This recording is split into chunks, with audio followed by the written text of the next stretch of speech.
Let's go Los Angeles Chargers. And are you ready? Yes, I am. We're going to hype up the Chargers. I'm ready to hype up the Chargers again. Year 13. What an unusual course of events. Year 13 in August of hyping up the Chargers in the offseason. But they were 11-6 last year. I don't even think we hyped them up last year. My take last year at this time was more like, hey, Jim Harbaugh feels like a guy who needs a couple years. So he does quick turnarounds, but needs a couple years to really get the team to fully, look like Jim Harbaugh and be there. But I think it happened pretty quickly, right? That's not to say Jim Harbaugh's never had quick turnarounds. He's turned things around well at he usually four has, different spots. Yeah. But pretty quickly, the Chargers played good defense, and they were a second-tier team in the AFC, but they were pretty competitive right off the bat in the Jim Harbaugh era. Yeah, if anything, the sort of feel last year was negative on the team as a whole, but it was like Harbaugh generally has had really quick turnarounds in places, but can he do it with this roster and, with the Chargers that doesn't look that amazing? And actually he was. So that was the question heading into last year is the Harbaugh thing will go well. The question is, will it go well this season? And it went pretty well last season. So you have to give, at this point, you have to give him respect as being genuinely one of the better head coaches in the NFL, based off his track record at both the NFL and college. He has not failed anywhere, and he's actually had success pretty significantly, pretty quickly, everywhere at multiple different programs in college, now at multiple different stops in the NFL. That's a very rare resume. There aren't many people who can say that with the kind of breadth of opportunities that he's had. So it's been going extremely well. Obviously, though, now the next step is the hardest one to take, from just being pretty good to being how do you knock off the Chiefs in your own division? How do you go to the Super Bowl? How do you win a Super Bowl? That's the hardest step. And from a team building perspective, it wasn't just, hey, Harbaugh's coming in. There was some serious turnover at various points on the roster. They had to get rid of a lot of money, which is really interesting. The two big names that they walked away from 2 years ago, or before last year, Mike Williams and Keenan Allen at wide receiver. It's like, oh, Justin Herbert has nobody to throw to, which was somewhat true, but we'll get to that in a second. All of a sudden, a year later, Keenan Allen just re-signed. He's back on the roster. Mike Williams re-signed, but then he retired. Right. So the two guys that they walked away from, and I remember a couple of years ago when the receiver market, there was two guys over $20 million. There was a point where the Chargers had the biggest two-man investment at receiver where both Keenan Allen and Mike Williams were making over $20 million, which was a lot at that time. But they're just at the end of their career, and they couldn't do that. So they get younger receiver, but they also end up getting those guys back a year later. The question was, can you carry two receivers earning more than $20 million a year on the roster? And now the Bengals are carrying one who's on $40 million a year and a second who's on 25. That's where the market has gone in just a couple of years for a wide receiver. It's pretty nutty when you look at it that way. Things have changed. Offensively, Justin Herbert also had a strange season where early on we were joking that he's having these Harbaugh, J.J. McCarthy type of games. He's 16 for 22 for $140, and so they weren't throwing the ball a ton. Then he hits this stretch, and Herbert, maybe he's just really streaky, hits this stretch where he's playing great football, but then sometimes even within games, remember the Bengals Sunday Night Football game, he had a stretch where he goes 6 for 20 and a stretch where he looked unstoppable. So it's kind of inconsistent for Herbert, and then he takes care of the ball the entire season and then has 4 interceptions against the Texans in the playoff game. So there was a lot of inconsistencies to Herbert's game, but I think the pieces are there once again. Offensive line is in good shape. They drafted Joe Alt last year, Alt and Rashawn Slater. One of the best tackle duos in the league. They just paid Slater a lot of money. Receivers still a bit of a question, but they've thrown a lot at it, and I think they had a great find last year with Ladd McConkey in the second round, who looked, he was their clear go-to guy. Now it's going to be a question of some of their other draft picks, Quentin Johnston, Keenan Allen, getting those guys to step up next to McConkey. Yeah, McConkey's great. They bring back Keenan Allen, who can still do some stuff within this offense, particularly because they can use him where he needs to be used. And then the question becomes, what can they get basically out of either Quentin Johnston or the rookies, right? They drafted Trey Harris this year, and also Keandre Lambert-Smith, who's been playing fantastically in training camp by all reports. He was the guy that sort of showed out in the Hall of Fame game as well, made a couple of plays there. So, maybe Trey Harris coming out of that offense at Ole Miss, it's a very different offense. Like he was an unusual prospect to study in large part because of that. His adjustment period may take some time, whereas it doesn't have to be just him. It can be either him or Keandre Lambert-Smith, or Quentin Johnston shows that one game where he had like a $180. If he could do that more than once, that would be outstanding as well. So, but now you're not relying on that guy being your number one. You're now relying on him just getting something consistent from that spot. And then you have the running back. Last year they had J.K. Dobbins before he got hurt. He was creating some big plays. Harbaugh wants to run the ball. They go running back in the first round with Omarion Hampton. He was a workhorse at North Carolina. Big playability, but also ability to grind it out in between the tackles if needed. I think they're going to make Hampton into a workhorse right away. They were going to maybe split time with Najee Harris right away, but the offseason incident with Najee, we'll see what ends up happening here. I kind of like that as a 1-2 punch there with Hampton and Najee Harris. And Najee's, I think can get some tough yards. His problem, I think, has been the big plays and actually getting over 4 yards per carry. Well, it will be interesting to see what the deployment of those two looks like. Because, Najee Harris has been relatively underwhelming in the NFL so far. He is, however, huge and kind of difficult to tackle just because, the classic old school way of thinking of, late in the fourth quarter, do you really want to be sticking your shoulder into a 240-pound running back, et cetera, et cetera. I wonder if Najee Harris's sort of deployment or efficiency improves if he becomes the guy that comes in late once, Omarion Hampton has already done some damage and worn down a defense. Can he have more of an impact as a relief pitcher as opposed to the guy that leads out trying to grind them down to begin with, which I don't think really worked that well in Pittsburgh. That will be kind of interesting to watch. Offensive line-wise, they had in Mekhi Becton last year. Remember, I'm not saying he was the key to the Super Bowl, but he's won 100% of the Super Bowls with the Eagles. He certainly didn't. With the Eagles. He didn't.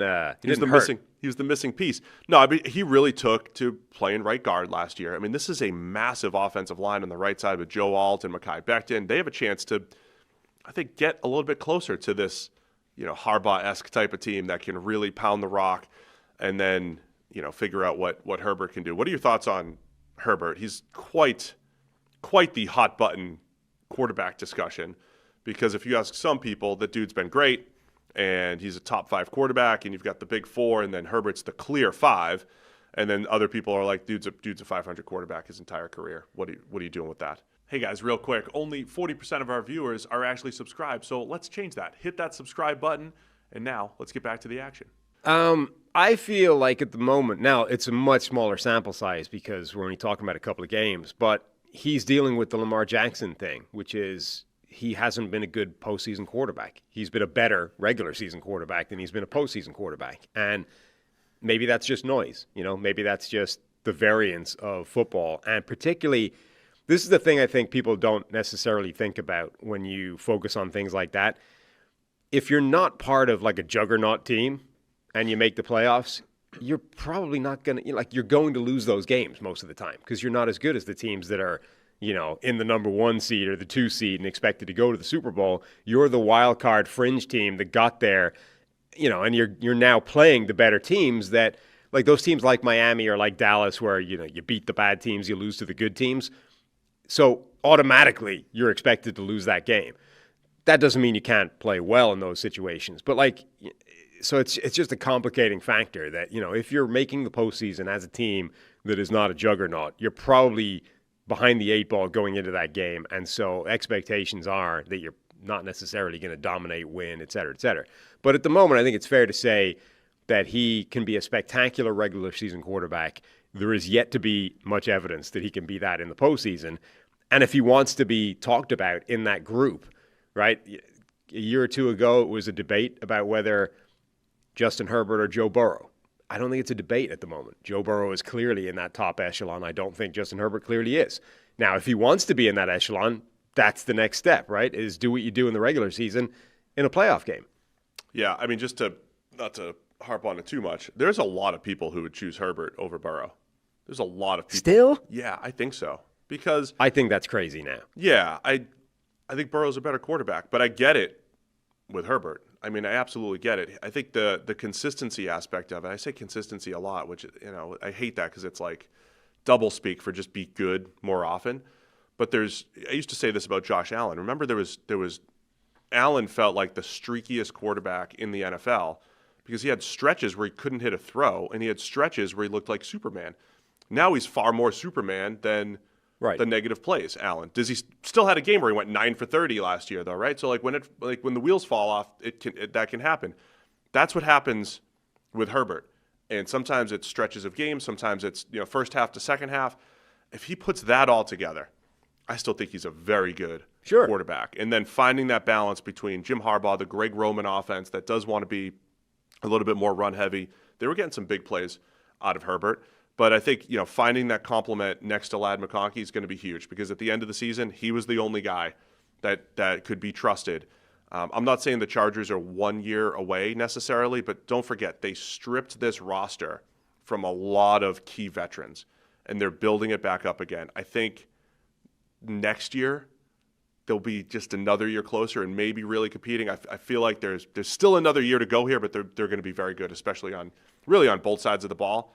But there's still some questions at wide receiver 2, pass rusher, and some of the other things we'll talk about defensively. I mean, the real point with Herbert, I think, is that clearly he's in the group of quarterbacks that's capable of going toe-to-toe with any quarterback. Like, whether or not it's going to happen every week or, that he's as good generally as that top group. And I think, to me, the top 4 quarterbacks in the NFL are fairly clear at this point. Mahomes, Burrow, Allen, and Lamar Jackson, right? I think Herbert has as good a case as anybody to be number 5, but I think that's a fairly clear step drop, in my opinion, between those top 4 and the next guy up. But because he's got the size, he's got the arm, he's got the athleticism, he's got the stretches of play, Herbert could beat any of those guys in a random game, right? And that's the important part, is if you get to the playoffs, do you have a quarterback that is even capable of going toe-to-toe with the murderer's row you're going to have to run through in the AFC to make the playoffs? And I think for the Chargers, the answer to that has to be yes. Like, Herbert hasn't yet shown that he's going to do that in the playoffs, but clearly he's got the potential to. And, like you said, when you talk about can he do it in the playoffs, we have a historic collapse, and we have 4 interceptions against the Texans when he had only 3 in the entire season. So that's not helping the Herbert narrative right now. Defensively, I think officially they ended up second in the league or first in the league in points per game allowed. The Chiefs were first until they played their backups the last week. But for whatever, it doesn't really matter. I mean, the Chargers were very good defensively. And they're another interesting one where the on paper defensive roster looks pretty good. It's not great. It doesn't look like one of the best defenses in the NFL, but Jesse Minter comes in. They're running all the Mike McDonald-esque schemes, right? That's one of the derivatives of the Fangio and Mike McDonald and the hot schemes around the NFL, and they did a really good job, especially in the pass game. And Joey Bosa's out, but they haven't really had him over the last couple of years. They bring back Khalil Mack for 1 year, $18 million. I love that. What are your thoughts on this defense, who I thought surprised, and I don't want to say overachieved, but surprised, we'll say, last year with how well they played? It was amazing. I mean, Harbaugh brings some of his coaching staff with him from Michigan, whose defense had been amazing in college, and this looked spectacular with, as you said, like a group that personnel-wise, I don't think it's as strong as it was in the previous years where we were expecting the Chargers defense to be good, and it was terrible. So I think it was pretty spectacular last season, given what they had in terms of personnel. The question is still, did they add enough in the offseason to try and it's a bit like Minnesota's defense, right? Where Flores has been doing amazing work, and we've been talking about it being sort of smoke and mirrors because ultimately the talent level there is not that good. And at some point, that kind of gets exposed a little bit by certain teams, or either way, you keep talking every offseason about can they bridge that gap between what the coach is doing and the personnel there to make it happen. Minnesota, I think, has done a good job of doing that in the last couple of years. This Chargers defense feels like it's still very much a work in progress along those lines. Now, you can argue they don't need to bridge it as much because they're already one of the best defenses in the league on paper. But you look at the talent level, the personnel, you're like, there's still some pretty weak spots. Yeah, but they hit on 5th round corner last year at Tarheeb Still. Who looked great. So he looked good right away. That's what's interesting, right? This Ravens front office coming over, and I think they've done a nice job hitting on some draft picks. Oh yeah, some, absolutely. Underrated players. Tier Tart up front on the defensive line. They haven't been great as far as just pure physicality up front over the last couple of years, but he could still play. Diane Henley, who you called a breakout player this year, and Chargers fans reminded you he broke out last year, Sam. But he did a nice job at linebacker last year, and of course they had the great Derwin James flying around all over the place in the secondary. So it's another one. I don't know if they can keep up. It's really difficult to have 2 straight years of high-end defense like that, but they have many of the same pieces returning.